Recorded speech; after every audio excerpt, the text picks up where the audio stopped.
අද අපි ගන්න බලාපොරොත්තු වෙන මාතෘකාව ටිකක් සංකීර්ණ මාතෘකාවක්. ඒ වගේම ඒකට සෑහෙන දීර්ඝ ඉතිහාසයක් තියෙන මාතෘකාවක්. ඒ නිසා මේක වීඩියෝ මාලාවක් විදිහට ඔබ හමුවේ තබන්න තමයි මම උත්සාහ කරන්නේ. හැකිතාක් උත්සාහය දරනවා මේක තනි වීඩියෝ එකක් හැටියට හඳුන්වා දෙන්න. දිග වැඩි වුණොත් මගදී නවත්තලා වෙනත් වීඩියෝ වලට දාලා වීඩියෝ මාලාවක් හැටියට ඉදිරිපත් කරන්න බලාපොරොත්තු තියෙනවා. මේ මාතෘකාව තමයි ඉන්දියාවේ දේශපාලනයේ හින්දුත්වයේ නැගීම. හින්දුත්ව මතවාදයේ නැගීම. එතකොට අපි බලමු මේ හින්දුත්වය කියලා කියන්නේ මොකක්ද කියලා. හින්දුත්ව මතවාදය කියලා කියන්නේ ඉන්දියානු දේශපාලනය, ඉන්දියානු සංස්කෘතිය, ඉන්දියානු භාෂා නිර්ණය, එතකොට ඉන්දියානු චාරධර්ම අධ්‍යාපනය වැඩි මේ සියලු දේවල් මත හින්දු දර්ශනයේ, හින්දු ආගමේ, ආගමික දර්ශනයේ, ආගමික අන්තර්ගතයේ ආධිපත්‍යයක් පවත්වා ගන්න එක තමයි මේ හින්දුත්ව මතවාදය කියලා කියන්නේ. ඒක එක්තරා විදිහකින් බැලුවොත් එහෙම ඉන්දියාව තුළ කාලාන්තරයක් තිස්සේ නැගී ආපු අන්ත දක්ෂිණාංශික ජාතිකවාදී රැල්ලක් කියලා හඳුන්වන්න පුළුවන්. මේකට ටිකක් දීර්ඝ ඉතිහාසයක් තියෙනවා.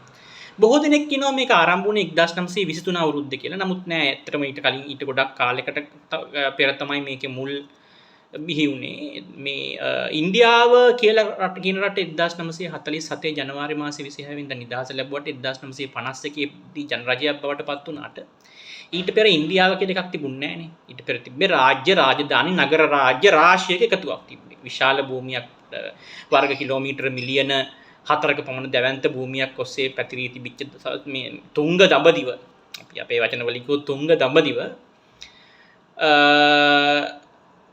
රාජ්‍ය ගණනාවක්, ජාතිකත්වයන් ගණනාවක් තිබුණා. විවිධ චවි වර්ණයන් දරන, විවිධ භාෂාවන් කතා කරන, විවිධ ආගමික මතවාදයන් කියන ඒ වගේ ගොඩාක් දෙනෙක් විසිරී පැතිරී හිටපු ආගම්, ජාති ප්‍රභේදයන් 4000කට අධික ප්‍රමාණයක් පැතිරලා තිබිච්ච රාජධානි එකතුවක්, වෙනම ලෝකයක් තමයි මේ අද වත්මනේදී තනි රාජ්‍යයක් හැටියට The Republic of India, එහෙමත් නැත්නම් ඉන්දිය ජනරජය හැටියට මේ පවතින්නේ. එතකොට ඒ කාලෙදී හින්දුත්ව කියලා සන්තතික සංගත මතයක්, එහෙම නැත්නම් consistent constant ideology එකක් තිබ්බේ නැහැ. consistent constant ideology එකක් තිබ්බේ නැහැ මේ හින්දුත්ව කියලා. ඒ වෙනුවට තිබුණේ හින්දු කියන ආගම කාලාන්තරයක් තිස්සේ ඔය පුරාණ වගේ දේවල් වලින් එන ඉතිහාසයට සම්බන්ධ යම් නැත්නම් ජනප්‍රවාද වලින් උකහා ගන්නලද යම් කතාවන් ඕවා එකතු කරගත්ත, ඒවා ඔස්සේම අන්තර්ගතයෙන් නිර්මාණය කරගත්ත, ඒවා ඔස්සේම මූලධර්ම නිර්මාණය කරගත්ත ආගමක ප්‍රභේද රාශියක් තමයි කට්ටියක් ඇදහුවේ. ඒ ප්‍රභේදවල ප්‍රමුඛ ස්ථානීයලා සලකන දෙවිවරුන් දේවතාවියන් ගානක් වෙනස් වෙනවා. දෙවිවරුන් දේවතාවියන්ගේ ස්වරූප වෙනස් වෙනවා. ඔවුන්ගේ නංගන් වෙනස් වෙනවා. ඒ ප්‍රාන්තයෙන් ප්‍රාන්තයට ඔවුන්ට කරන්න පුළුවන් දේවල්, ඔවුන්ගේ පුරාවෘත්තයන් වෙනස් වෙනවා. ඔවුන් අතීතයේ කියන්නේ ඔවුන් අතීතයේ ඉඳලා වර්තමානයට කරන දේවල් වල සම්බන්ධතාවයන් වෙනස් වෙනවා. ඔවුන්ගේ පවුල් වල ඉන්න අය වෙනස් වෙනවා. දූ දරුවන්ගේ නම් ගම් වෙනස් වෙනවා. ඒ විදිහට සෑහෙන විශාල සංකීර්ණ මේ ආගමික විශ්වාස ජාලයක් තමයි හින්දු කියලා සලකන්නේ. හින්දු කියන එක බිහි වෙන්න පෙර තිබුණේ ඔය වෛදික ඉගැන්වීම් තිබුණා. ඒ ඉගැන්වීම් වලට යම් ප්‍රතිපදාවක් තිබ්බ මිනිස්සුන්ගේ. ඒවට නැඹුරු වීමක් තිබ්බා. ඊට අමතරව ෂට් ශාස්ත්‍රවරුන් බුදුරජාණන් වහන්සේ කාලයත් එක්ක අපි අරගෙන බැලුවොත් බුදුරජාණන් වහන්සේ ඊට අමතරව ෂට් ශාස්ත්‍රවරුන් මේ විදිහට ඔය විවිධාකාර ගුරුකුල රාශියක් විසින් දර්ශනය, ಭಾರತೀಯ දර්ශනය, ඊටාම අග්‍රගණ්‍ය වූ දර්ශනයක් මේ ලෝකයේ මිනිස් වර්ගය අතර බිහි වෙච්ච ඊටාම සංකීර්ණ ගැඹුරුම දර්ශන වලින් සමන්විත මේ ಭಾರತೀಯ දර්ශන හස්තය නැත්නම් ශාඛාව මෙහෙයවමින් හිටියේ. නමුත් මේකට බාහිරයෙන් යම්කිසි බලපෑමක් එල්ල වෙන්නම සිදු වුණා. මේක ඇතුලේ අර හින්දුත්වයට මුල් වෙච්ච හින්දු පටහා ගැනීම නැත්නම් හින්දු ඒක රාශී වීම සිදු වෙන්නේ. ඒ තමයි මොගල් අධිරාජ්‍යයේ පැමිණීම. ක්‍රිස්තු වර්ෂ 14 15 16 සියවස් වලදී ඔය වර්තමාන ඇෆ්ගනිස්තානයේ, වර්තමාන ඉරානයේ තියෙන ප්‍රදේශවල වෙච්ච පෂ්තුන් වරුන්ගේ මූලික ආදි ජන කොටස් සහ ඊට අමතරව උම්මයියාද්, අක්බා වගේ කැලිෆේට් වලින් අරාබිකරයෙන් ආපු බලපෑමත් එක්ක නිර්මාණය වෙච්ච අධිරාජ්‍යයන් ඉන්දියාව දක්වා ව්‍යාප්ත වුණා. ඒ ව්‍යාප්ත වෙච්ච අධිරාජ්‍යයන් යම් ප්‍රමාණයකට ඉන්දියාවේ ප්‍රභූ පැලැන්තිය බවට පත් වෙලා පාලන බලය මුළු ඉන්දියාව පාලනය කරන්න පටන් ගත්තා. එතෙන්දී Hindu දහමට අනුකූලව ජීවත් වෙච්ච පිරිස් මධ්‍යම ඉන්දියාවේ, නැගෙනහිර ඉන්දියාවේ සහ දකුණු ඉන්දියාවේ විවිධාකාරයෙන් සංවිධානය වෙලා ඔවුන් පසුව Hindu බලය නැවතත් ව්‍යාප්ත කරන්න උත්සාහ කරා යම් තාක් දුරකට. අන්න එතෙන්දී තමයි බොහෝ දෙනා ඓතිහාසිකව සැලකන්නේ මේ Hinduත්ව ව්‍යාපාරයේ මුල් අල්ලන්න ඇත්තේ කියන එක. ඒක තමයි මූලාරම්භය වෙන්න ඇත්තේ කියලා තමයි බොහෝ දෙනා සැලකන්නේ. මොකද ඊට පෙර අභ්‍යන්තර වශයෙන් බොහෝ විට එකම ආගමේ විවිධ ප්‍රභේද අදහන අය අතර යම් ගැටුම් තිබුණා මිසක් යුද ගැටුම් දරනුවට තිබුණා මිසක් ඒ රාජධානී එකිනෙකට විරුද්ධව නැගී සිටීම, අධිරාජ්‍ය එකිනෙකට විරුද්ධව නැගී සිටීම ඉන්දියාව අභ්‍යන්තරයේ අපසාරිය තුල බොහෝ දුරට සමාන සංස්කෘතික සහ ආගමික ලක්ෂණ තියෙන අය අතර තිබුණා මිසක් බාහිරයෙන් පැමිණි සම්පූර්ණයෙන්ම බැහැරි වූ, ඒ කියන්නේ නිකන් අර ඒලියනේට් වෙච්ච වගේ මේ ආධිපත්‍යයක් ඉදිරියේ Tamanට සංවිධානය වෙන්න ඉන්දියාවේ Hindu අයට සිදුුනේ නැහැ. ඒ නිසා ඒක අපි ඒ අවස්ථාව තමයි මූලික අවස්ථාව කියලා සැලකන්නේ. ඊට පස්සේ නමුත් මේකට දේශපාලනික න්‍යායක මුහුණුවර ලබා දෙන්නේ. දැන් ඕනම මතවාදයක් රටක් පුරා සම්පූර්ණයෙන් පැතිරිලා තියෙන්න පුළුවන්, විසිරිලා එක එක්කෙනා තුල තියෙන්න පුළුවන් එක විදිහට ගෝචර වෙච්ච එක විදිහට අවබෝධ කරගත්ත එක විදිහට ධාරණය කරගත්ත මතවාදයන් තියෙන්න පුළුවන් එක එක්කෙනා තුල. නමුත් දේශපාලන ව්‍යාපාරයක් හැදෙන්න නම් මේ සියල්ලට යටින් යන පොදු ලක්ෂණ අවබෝධ කරගෙන මේ පොදු ලක්ෂණ ඔස්සේ පෙළ ගැහෙන්න ඕන. පොදු ලක්ෂණ ඔස්සේ සංවිධානය වෙන්න ඕන. සංවිධානය වෙලා පක්ෂ පරිෂත එතකොට ව්‍යාපාර තුලින් ඒක මහ පොළොවට එන්න ඕන. ඇවිල්ලා දේශපාලනයට සම්බන්ධ වෙන්න ඕන. ඉතින් මේක අන්න ඒ විදිහට මේ Hinduත්ව මතවාදය දේශපාලනයක් බවට පත් කරේ, දේශපාලනික න්‍යායක් බවට පත් කළේ 1923 අවුරුද්දේදී විනායක දාමෝදර් සවර්කාර් කියන පුද්ගලයා. මේ පුද්ගලයා සහ ඒට මූලික වශයෙන් සම්බන්ධ වෙච්ච බොහෝ දෙනා ඉන්දියාවේ ඉහළ කුලවල ඉහළයයි සම්මත. අපි ඉහළ කියලා කියන්නේ කුල ભેදයක් අපි කිසි විටක තනු දකින්නේ නැහැ. ඒක නිසා පිටු දකින්න දෙයක් කුල ભેදය කියන්නේ. ඒක නිසා අපි ඒකට ඉහළ කුල කියන්නේ. ඉහළයයි සම්මත කුල සහ කුල ශ්‍රේණිවල. දැන් කුල කිව්වට පස්සේ කුල ශ්‍රේණි කියලා තියෙනවනේ වෙනම අර කුල ගොඩක් තියෙනවා එකට ඒක එක ශ්‍රේණියක් කියලා හඳුන්වනවානේ. අන්න ඒ වගේ කුල සහ කුල ශ්‍රේණි වලින් ඉහළයයි සම්මත ඒවා හිටපො අය තමයි මේ Hinduත්ව ව්‍යාපාරය දේශපාලනික බලවේගයක් බවට පත් කරේ. එතකොට පසු කාලීනව මේක RSS මූලික වශයෙන්ම RSS එවත් රාෂ්ට්‍රීය ස්වාමි සේවක සංගම RSS රාෂ්ට්‍රීය ස්වාමි සේවක සංගම කියන ව්‍යාපාරය, ජනතා සංඝ කියන ව්‍යාපාරය, ඊළඟට විශ්ව හින්දු පරිෂද් කියන ව්‍යාපාරය සහ මේ සමස්තය මේ සියලු දෙනා එකතු කරාට පස්සේ නිදහස ලැබපු කාල සීමාවෙදී මේ සියලු දෙනා එකතු කරාට පස්සේ බිහි වෙලා තිබිච්ච හින්දු පරිවාර කියන ව්‍යාපාරය තමයි මේ විනායක දාමෝදර් සවර්කාර විසින් භූගත කරන ලද ජනමනසට දාපු මේ හින්දුත්ව අදහස දේශපාලනිකව ක්‍රියාත්මක කරන එක ආරම්භ වුණේ. නමුත් මුලින්ම ඒකට එච්චර පිළිගැනීමක් තිබුණේ නැහැ. ඉන්දිය නිදහස් සටනක නිදහස් අරගලය දිහා බැලුවොත් අපි ඒ නිදහස් අරගලයට සම්බන්ධ වෙච්ච නිදහස් අරගලයේ බුද්ධිමය මෙහෙවර කළේ මධ්‍යම පන්තිය. බුද්ධිමය මෙහෙවර කළේ මධ්‍යම පන්තිය. ප්‍රභූ පැලැන්තියේ යම් පිරිසක් ඔක්ස්ෆර්ඩ් කේම්බ්‍රිජ් අධ්‍යාපනය ලැබලා නැවත එංගලන්තයට පැමිණිච්ච පිරිසක් ඒ සටනට සම්බන්ධ වෙලා ඒකට නායකත්වය ලබා දුන්නා. ශ්‍රී ලංකාවේ වුණා වගේම ඉංග්‍රීසි අනුකාරකවාදී ප්‍රභූ පැලැන්තියක් බිහි වෙලා ඒ අනුකාරකවාදී ප්‍රභූ පැලැන්තියේ දරුමල්ලන් විසින් ඔවුන් තුළම ඇති කරගත්තු අනන්‍යතා අර්බුදයකට පිළියම් සෙවීමක් හැටියට තමයි ඔය ජාතික නිදහස් අරගලයට සම්බන්ධ වුණේ. ඒක තුළ බොහෝ වෙලාවට ඔවුන්ගේ සංස්කෘතික භාවිතාව, ඔවුන්ගේ භාෂාව, ඔවුන්ගේ පැවැතුම් නැවතුම් ඔය සියලු දේවල් ඉංග්‍රීසි උරුවට හැදුනට ඔවුන් පසු කාලීනව තමයි අර ඔවුන්ට අනන්‍යතාව පිළිබඳව ප්‍රශ්නයක් ආවා. මොකද ඔවුන්ට කිසි විටකත් 100%ක් ඉංග්‍රීසි ජාතිකයෙක් බවට පත් වෙන්න පුළුවන් තත්ත්වයක් එවකට තිබුණේ නැහැ. දැන් නමට කියනවා එංගලන්තයට ගිහිල්ලා පදිංචි වෙලා මහ බ්‍රිතාන්‍යයේ PR එක ගත්තට පස්සේ බ්‍රිටිෂ් වෙන්න පුළුවන්. You can become an English if you drink 10 pints of beer at a stretch. ඔය කතා කියනවනේ. එක බියර් 10ක් එක දිගට බිව්වොත් ඉංග්‍රීසි ජාතිකයෙක් වෙන්න පුළුවන් ලෝකල් පබ් එක කියලා.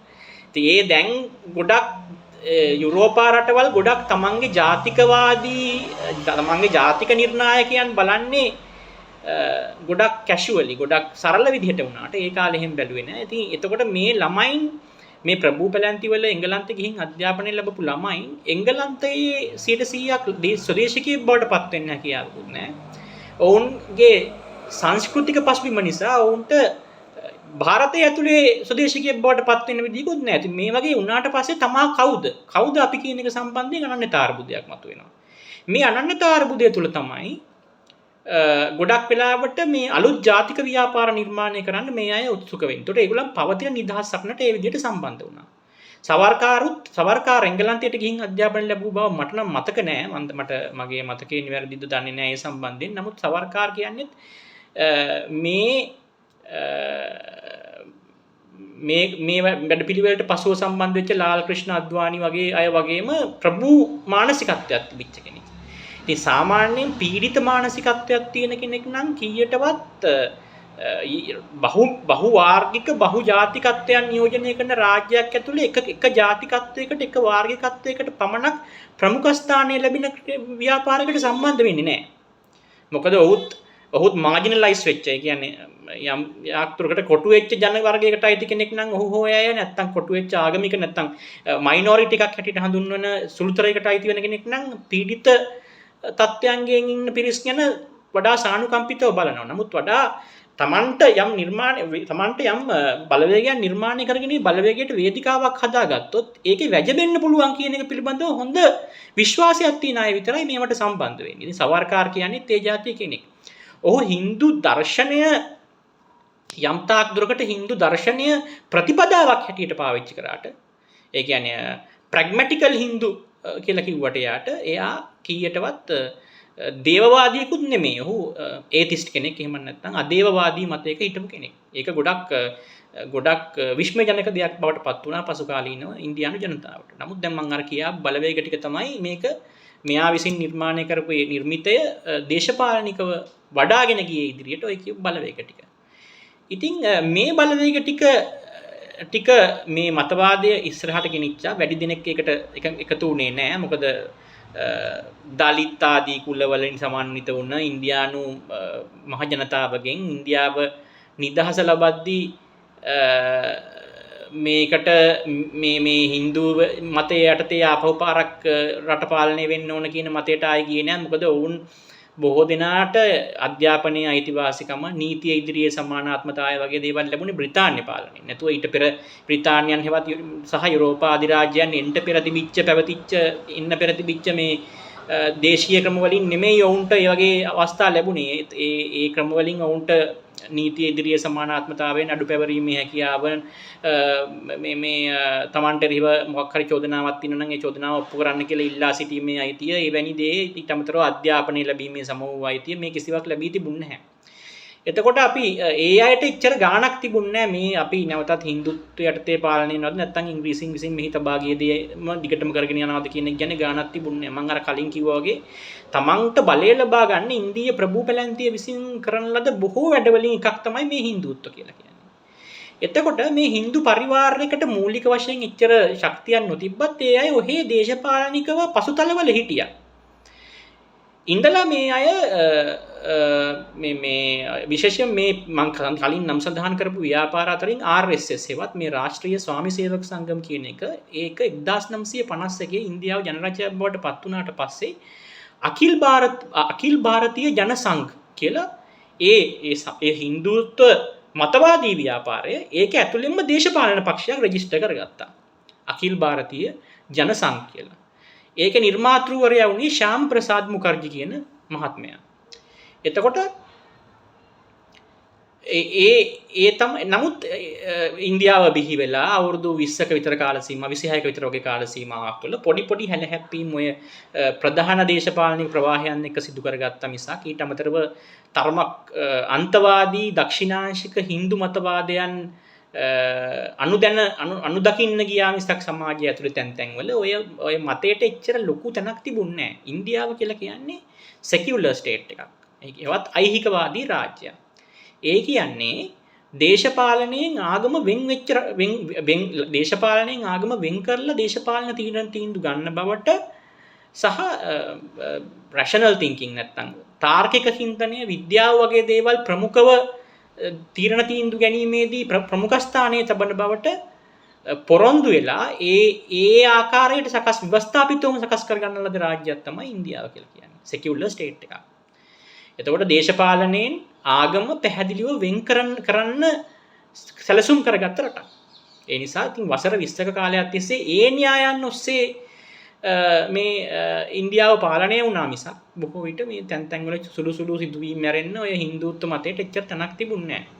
නමුත් 1977 අවුරුද්දේ සමාන 1967 අවුරුද්ද වෙනකොට මේකේ ඉන්දියාවේ දේශපාලනයේ අභ්‍යන්තර වෙනස්කම් රාශියක් ඇති වෙන්න පටන් ගන්නවා.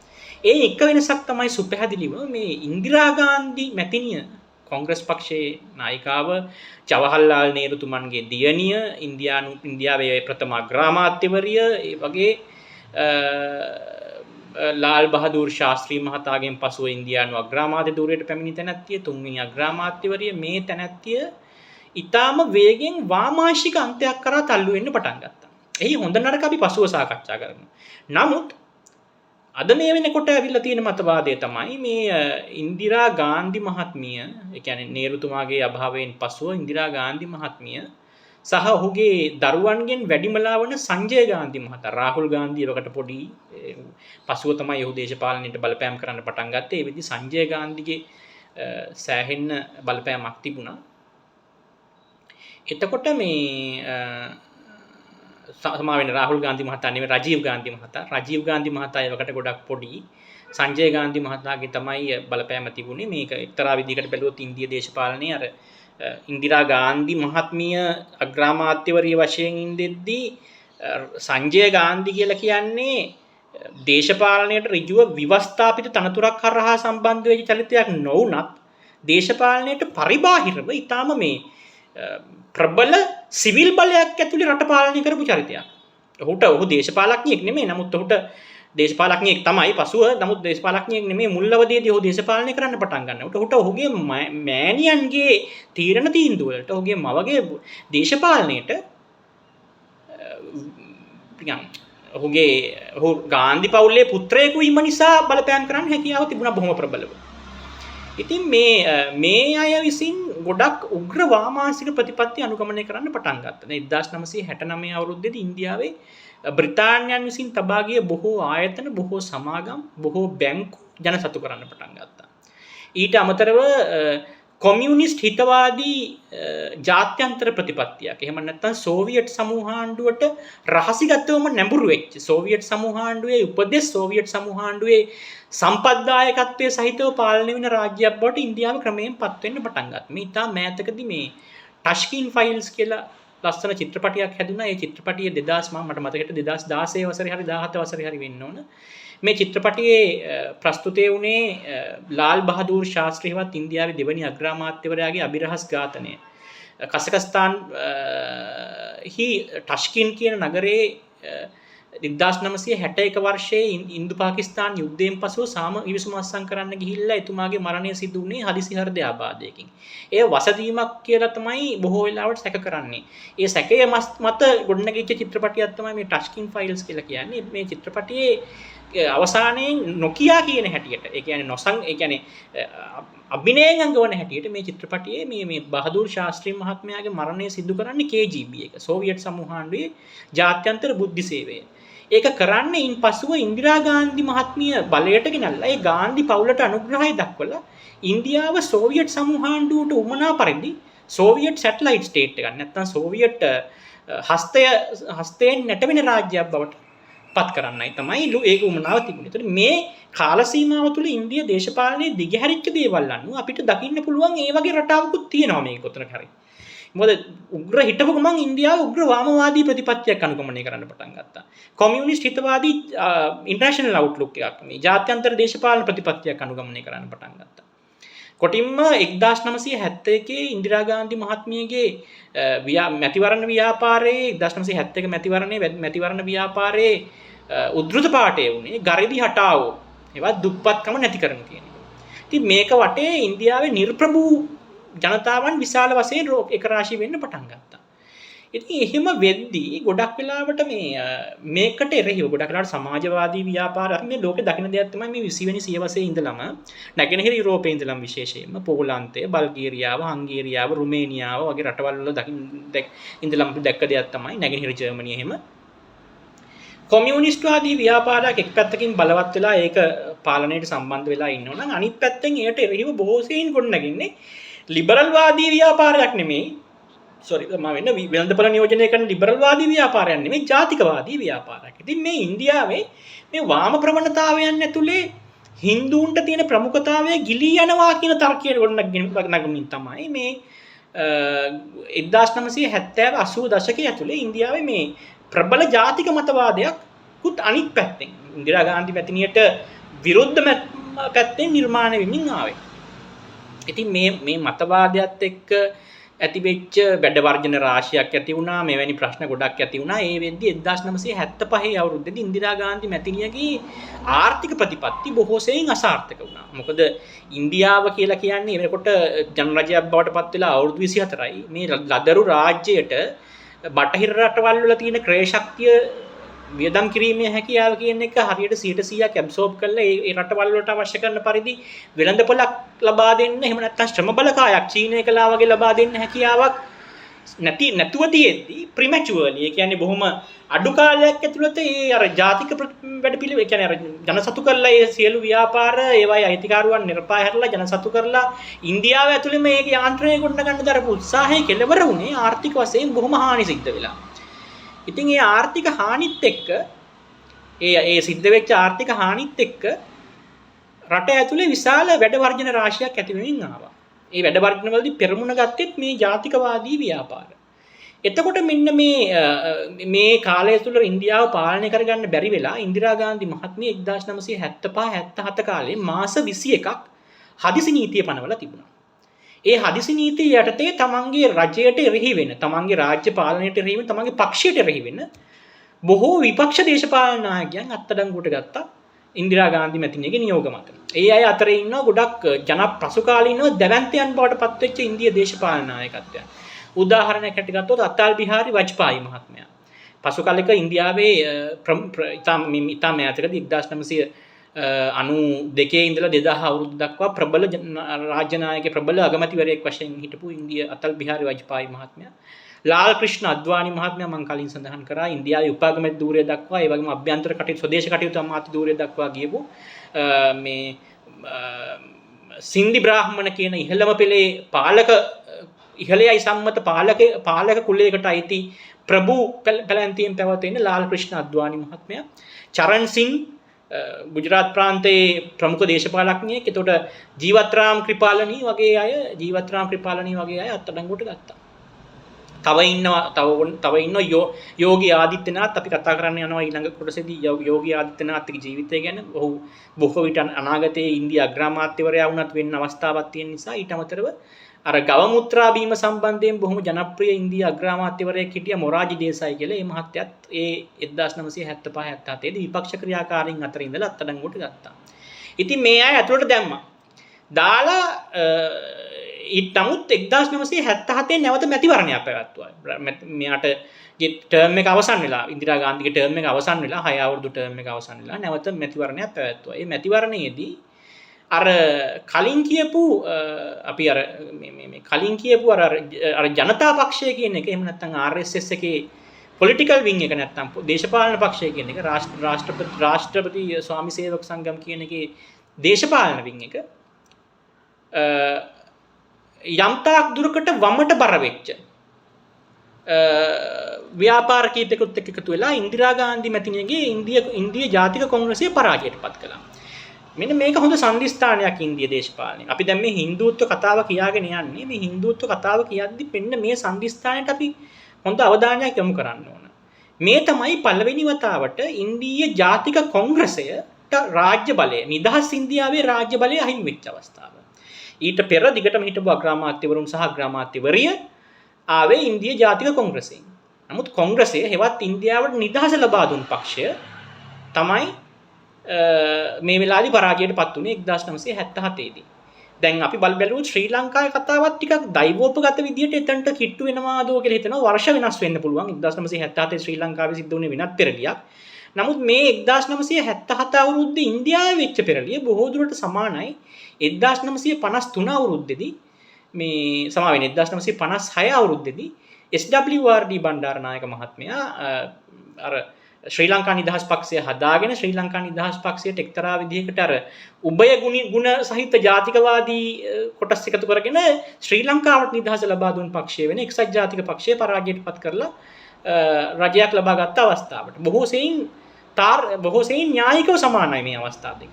එයින් ඉන්දියාවට නිදහස ලබා දුන්නු ඉන්දිය ජාතික කොංග්‍රසය කියන එකට කවදාවත් රාජ්‍ය බලය ගිලිහෙන එකක් නෑ කියලා නේරු අගමැතිවරයා හිතාගෙන හිටියත් ඔහුගේ ඇවෑමෙන් 1977 දී ඔහුගේ දියණිය මෙන්න මේ කියන මේ ජනතා පක්ෂය ප්‍රමුඛ කරගත් සන්ධානයට පරාජයට පත් වුණා.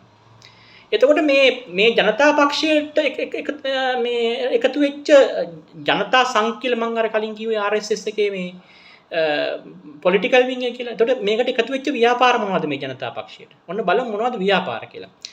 RSS එකේ පොලිටිකල් විං එක වෙච්ච ජනතා සේවක කියන සංගමය. එතකොට ඉන්දිය ජාතික කොංග්‍රසයෙන් ඉන්දිරා ගාන්ධි මහත්මියගේ මර්ධනය හමුවේ තනතුරු වලින් නිරපා හැරලා විපක්ෂයට ගියපු ඉන්දියන් නැෂනල් කොංග්‍රස් ඕ කියන පාර්ශවය. අර ලංකාවේ තිබේ අර මංගල සමරවීර මහත්මයාට තිබ්බේ ශ්‍රී ලංකා නිදහස් පක්ෂ මා කණ්ඩායම කියලා කිව්වේ. අන්න ඒ වගේ මේ ඉන්දිය ජාතික කොංග්‍රසයෙන් උත් කැඩලා වෙන් වෙච්ච ඉන්දියන් නැෂනල් කොංග්‍රස් ඕගනයිසේෂන් ඕ අකුරෙන් කියන්නේ ඕගනයිසේෂන් කියලා මේ ඕ පිළ කියලා එකක් තිබ්බා. ඒ කණ්ඩායම. ඊළඟට සමාජවාදී පක්ෂය ඉන්දියාවේ. ඊළඟට ಭಾರತೀಯ ලෝක් දාල් කියන පක්ෂය. මෙන්න මේ ටික එකතු වෙලා තමයි මේ ව්‍යාපාරය හදාගත්තේ ජනතා පක්ෂය කියන එක. එතකොට ඒක දිනාගත්තේ ඉන්දිය ජාතිකවාදී හින්දු බයස්ඩ් හින්දු පැත්තට නැඹුරු වෙච්ච මතවාදයකින් වුණත් ඒක ඉච්චර තද බල විදියට අන්තවාදී දක්ෂිනාංශික ව්‍යාපාරයක් නෙමෙයි. ඒක ඇතුලේ සමාජවාදී ව්‍යාපාරයකුත් තිබුණා. ඒ වගේම මේ ಭಾರತೀಯ ලෝක් දාල් කියලා කියන්නේ වමට බර ආර්ථික ප්‍රතිපත්ති තියෙන ව්‍යාපාරයක්. එතකොට මේ ඉන්දිය ජාතික කොංග්‍රසයෙන් කැඩලා ගිය පිරිස කීයටවත් ජාතිකවාදී අදහස් දරපුවා නෙමෙයි. ඔවුන් ගොඩක් වෙලාවට සමස්තයක් හැටියට ඉන්දියාව තුළ නිකන් ඉන්දියාව තුළ ස්වදේශීය ආර්ථිකයක නිපුණතාවයක් ඇති කළ යුතුයි කියලා කල්පනා කරපු ගමට බර චින්තන තිබිච්ච අය. ඔවුන්ට ජාතිය හෝ ආගම කියන එක ඉච්චර ප්‍රබල දේශපාලනික තර්කයක් උනේ නැහැ. ඉච්චර වැදගත්කමක් තිබුණේ නැහැ ඔවුන්ට. නමුත් ඔය අතරේ අර ජනතා සංඝ කියන එක තමයි වඩා ප්‍රබල ජාතික ව්‍යාපාරයක් බවට පත් වුනේ. ඉතින් මේ අය ගත්තු ආණ්ඩුවට වැඩි කාලයක් ආණ්ඩු කරගෙන ඉන්න හම්බුනේ නැහැ. 1980 දී මේ ව්‍යාපාරය ඇතුළේ තිපරීමක් ඇති වෙලා මේ ව්‍යාපාරයෙන් එළියට බහැලා ගියා. අර ජනතා සංඝ කියන එකට අයිති පිරිස සෑහෙන පිරිසක් අයින් වෙලා ගියා. ඉන්දිය කොංග්‍රසයේනොත් හිටපු മന്ത്രിවරුන් 4 දෙනෙක් අයින් වෙලා ගියා මේ ඕ කණ්ඩායමට අයිති කට්ටිය. ඒගොල්ල ගිහිල්ලා 1980 දී පිහිටව ගත්ත අලුත් පක්ෂය තමයි අර ජනතා පක්ෂය කියන එක කඩාගෙන ගිහිල්ලා එළියට පිහිටව ගත්ත අලුත් පක්ෂය තමයි ಭಾರತೀಯ ජනතා පක්ෂය කියලා කියන්නේ. මේක ඉන්දියන් ඉතිහාසයේ ප්‍රබල සන්ධිස්ථානයක්. ශ්‍රී ලංකා ඉතිහාසයේ ඊට සමරූපී සන්ධිස්ථානයක් බැලුවොත් අපිට හම්බෙන්නේ එක්සත් ජාතික පක්ෂයෙන් කැඩලා ගිහිල්ලා බිහි වෙච්ච පිරිස හදාගත්තු ශ්‍රී ලංකා නිදහස් පක්ෂය. එහෙනම් ඉන්දියාවේ ප්‍රථම වරට ඉන්දියාවේ කොංග්‍රස් පක්ෂය පරාජය කරේ අර ජනතා පක්ෂයෙන් කැඩලා ගිය මේක හොඳට තේරුම් ගන්න. ජනතා පක්ෂයෙන් කැඩලා ගිහිල්ලා ගියපු කට්ටිය බිහි කරපු පක්ෂය තමයි ಭಾರತೀಯ ජනතා පක්ෂය කියලා කියන්නේ. එතකොට මේ තමයි ඉන්දියාවේ ජාතිකත්වයත් එක්ක යන ව්‍යාපාරයේ හැරවුම් ලක්ෂය. ಭಾರತೀಯ ජනතා පක්ෂයේ ආරම්භය. ಭಾರತೀය ජනතා පක්ෂයේ එදා සිට අද දක්වාම කළේ වරින් වර ඉන්දියාව ඇතුලේ ප්‍රබල ජාතිකවාදී කිතිකැවීමක්. උග්‍ර දක්ෂිනාංශික උග්‍ර ආගම්වාදී ජාතිකවාදී කිතිකැවීමක් කරලා ඒ තුලින් යම් බලයක් දිනාගත්ත එක. අපි බලමු මේ සන්ධිස්ථාන මොනවද කියන එක. ಭಾರತೀಯ ජනතා පක්ෂය අද වෙනකොට ඉන්දියාවේ විශාලතම දේශපාලන ව්‍යාපාරය බවට පත් වෙලා තියෙනවා. ලෝකයේ සමාජිකයන් සංඛ්‍යාව පැත්තෙන් බැලුවොත් දැවැන්තම තනි දේශපාලන ව්‍යාපාරය බවට පත් වෙලා තියෙනවා. 40 කෝටියකට ආසන්න සමාජිකයන් සංඛ්‍යාවක් ඉන්නවා ඉන්දියාව පුරා විසිරලා මේ දේශපාලන පක්ෂයට. ඒ නිසා මේක ලෝකයේ විශාලම සමාජිකයන් සංඛ්‍යාවක් ඉන්න දේශපාලන පක්ෂය වෙලා තියෙනවා. එතකොට මේ තරම් සුවිශාල බලවේගයක් බවට පත් වෙලා ඉන්දිය ලෝක සභාවේ ආසන 320ක් පන්නන එක ඉතාම ඉම්පොසිබල්. ඒ කියන්නේ කළ නොහැකි දෙයක් කියලා කිව්වට ඒකත් කරලා පෙන්නපු තනියෙන් මෙවැනි වික්‍රම රාශිය 2014 ඉඳලා කරගෙන ආපු මේ පක්ෂය කොහොමද මේ තරම් විශාල බලයක් ඇති කරගත්තේ? අන්නේ රහස් තමයි අපි බලන්න යන්නේ ඊළඟ කොටසෙන්. අපි ඊළඟ කොටසෙන් බලමු ಭಾರತೀಯ ජනතා පක්ෂය අද දැන් මේ වෙනකොට ඉන්න නරේන්ද්‍ර මෝදි කියන නායක නරේන්ද්‍ර මෝදි අග්‍රාමාත්‍යවරයා, අමිත් ෂා කියලා කියන්නේ ඔහුගේ දකුණු අත වගේ ඉන්න ප්‍රබල දේශපාලකයා. එතකොට යෝගී ආදිත්‍යනාත් කියලා කියන මේ පොලිටිෂියන් මොන්ක් කර තවුස් දේශපාලඥයා, මේ අයගේ අත්වල මේ තරම් ප්‍රබල බලවේගයක් බිහි වෙන්න හේතුව අපි ඊළඟ කොටසෙන් බලමු පියවරෙන් පියවර සාකච්ඡා කරලා. ඔය කතාවේ සම්පූර්ණ ඇතුලේ තියෙන හුඟක් දේවල් හිතන්න. ශ්‍රී ලංකාවෙත් ඊට සමගාමී ගමනක් හුඟක් දෙනෙක් ගිහින් තියෙනවා. ඒ නිසා අපිට හිතන්න අවස්ථාව තියෙනවා මේ කතාව ඇතුලේ මොකද්ද මේ ಭಾರತೀಯ ජනතා පක්ෂයේ සමස්ත ඉතිහාසය තුල ඔවුන් මේසා අර 1980 බිහි වෙච්ච බලවේගයෙන් මේසා ප්‍රබල ගමනක් එන්න හේතු උනේ කියලා. මොකද 1980 බිහි වෙච්ච ಭಾರತೀಯ ජනතා පක්ෂය 1981 ඊළඟ මැතිවරණයෙන් ලබාගත් ආසන දෙකයි. ඊළඟට 1983 ආයේ හදිස් පැවැත්වූ අතුරු මැතිවරණයෙන් ගත්තේ ආසන 3යි. මේ ඊටාම දරුණු ලෙස පරාජයට පත් වෙමින් තිබිච්ච පක්ෂයක් ಭಾರತೀಯ ජනතා පක්ෂය. ඒ කියන්නේ 80 දශකයේ ජාතිකවාදී මතයට ඉන්දියාවේ තුළ ලොකුවට තැනක් තිබුණේ නැහැ. බොහෝ විට ජන ජීවිතය නගා සිටුවීම, රැකියා අවස්ථා, අධ්‍යාපනය, ආර්ථිකය වගේ වමට බොහෝ සෙයින් බර දේශපාලනික අරමුණු වලට තමයි ඉන්දිය ජනතාව ප්‍රස්තුතියක් හැටියට ගමන් කරේ. මේ ඔවුන් යෝජනා කළේ වගේ ක්‍රමයක් නිර්මාණය කරන්න කියන්නේ. නමුත් අද මේ වෙද්දී ඉන්දිය දේශපාලනයේ උඩු යටිකුරු වෙලා තියෙනවා. අද වෙද්දී සම්පූර්ණ ජාතික මතවාදය කියන එක එක්තරා ආකාරයකට අර ස්පිල්ලෝ මේ උතුරා යන ආසන්නයට පැමිණෙමින් පවතිනවා. ඉතින් මේ වෙනස මේ වෙනස කලේ අර දිගින් දිගටම පෙරදුනින් හිටපු ಭಾರತೀಯ ජනතා පක්ෂය. අර කවුරුත් ගණන් නොගත්ත මුලදී කවුරුත් ගණන් නොගත්ත ಭಾರತೀಯ ජනතා පක්ෂය. කොංග්‍රස් පක්ෂයේ බිඳ වැටීම. කොංග්‍රස් පක්ෂය කියලා කියන්නේ මුළු ඉන්දියාව පුරාම ශාඛා සමිති තිබිච්ච පක්ෂ ගණනාවකට ස්ට්‍රැටජික් අලයන්සස් උපක්‍රමශීලී සම්බන්ධතාවයක් ගොඩනගාගෙන තිබිච්ච පුළුල් ජාලයක් සහිත ජාලගත වෙච්ච පක්ෂයක් කොංග්‍රස් පක්ෂය කියන්නේ. ඒසා තුමුල පක්ෂයක් දැන් බල්ලේ බිඳිලා ගිහිල්ලා අවසානයේදී මේ රාහුල් ගාන්ධිට ඔහුගේ හෝම් ස්ටේට් එකේ තමන්ගේ මේ හෝම් සීට් එකක් තමන් ඉල්ලපු ආසන දෙකකින් එකකුත් පරාජයට පත් වෙන්න වෙන තරම් දුර්වල තත්ත්වයට ආවේ කොහොමද? ඊට සමගාමීව ಭಾರತೀಯ ජනතා පක්ෂය නැගී හිටියේ කොහොමද? මේක සිද්ධ වුණේ සිද්ධි ගණනාවක් තුළ. එක සිද්ධියක් වුණා 1991, අනිත් සිද්ධිය වුණා 1992, තවත් සිද්ධියක් වුණා 2002 අවුරුද්දේ. ඊට පස්සේ 2014 නරේන්ද්‍ර මෝදිගේ ආගමනය සිද්ධ වුණා. අපි ඊළඟ කොටසෙන් බලමු අයෝධ්‍යාවේ රාමදෙවොල ආශ්‍රිතව මොකද්ද සිද්ධ වුණේ? එතකොට ගුජරාත් ප්‍රාන්තයේ ගදාවර් කියන දුම්රිය ස්ථානයේ ආසන්නයේ මොකද්ද සිද්ධ වුණේ? මේ සිද්ධි දෙකත් එක්ක ඉන්දියාවේ ಭಾರತೀಯ ජනතා පක්ෂය ඉන්දියානු ජනතාව විසින් ඒ තරම් තදින් ගැනගෙන නොතිබිච්ච හින්දුත්ව මතවාදය ප්‍රධාන දේශපාලන සංරචකයක් කරලා ප්‍රධාන දේශපාලන දර්ශනයක් කරලා වැළඳගත්තේ කොහොමද? අපි ඊළඟ කොටසෙන් ඒක බලමු. බොහොම ස්තුතියි සම්බන්ධ වුණාට.